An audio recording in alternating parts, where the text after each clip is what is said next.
Yeah, hi, Tyler. So I think it has to be all of the above, at least in the near term.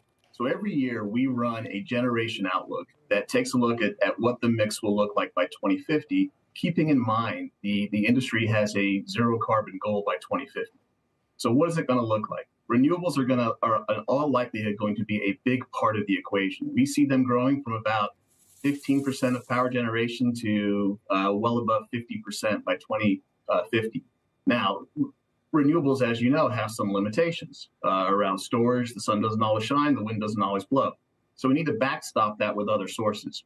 And in the report this year, one thing that we highlighted that we think nuclear is going to play a bigger role relative to what we would have told you a year ago. Now, why is that, Neil? Well, yes, to be clear, this is more about the extending the life of our existing assets. 1 year ago, we feared that a third to 50% of our nuclear fleet, for economic reasons, could be retired over the next 20 to 30 years. What happened since then? The Inflation Reduction Act. There was a production tax credit for nuclear that runs from 2024 through 2023 that provides a floor on earnings. We think it's likely that this tax credit will be extended over time again. So this creates tremendous value for the existing assets that are in the ground and the owners of those assets. We also think there could be some new nuclear in the future, small modular reactors. However, this technology has yet to be really commercialized, so we're not counting on that. So the story here really is the existing nuclear fleet we think will last longer.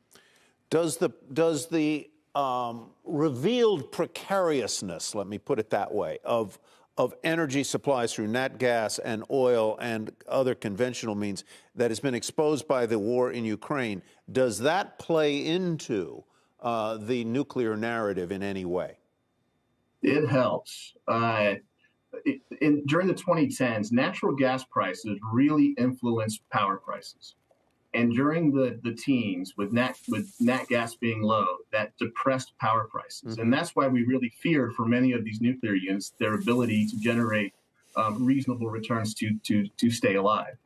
Right now, power prices, or they have been, quite elevated, and that's very helpful. But again, the important point to remember is that even if natural gas prices were to decline, the nuclear producers now have a floor on their earnings, which gives them more certainty with which to make investment.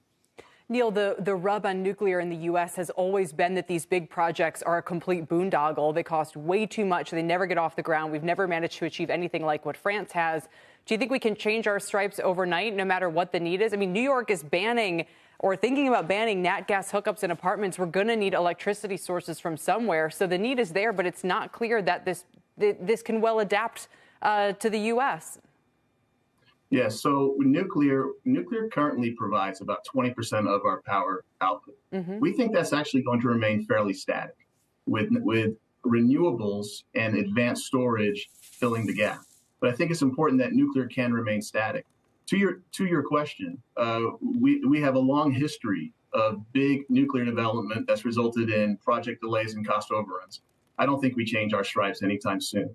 I think that's too much risk for most utilities to take on. Where there is a chance is small modular reactors, not these big nuclear facilities. If we can commercialize those and do it in a way that reduces the risk, that could be additive.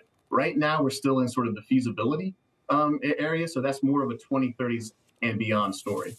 Yeah, it is. Still, like you said, the need, if we were ever going to try to get there, we're going to try to get there now, I think, for sure. Neil, appreciate your time today. Thank you so much.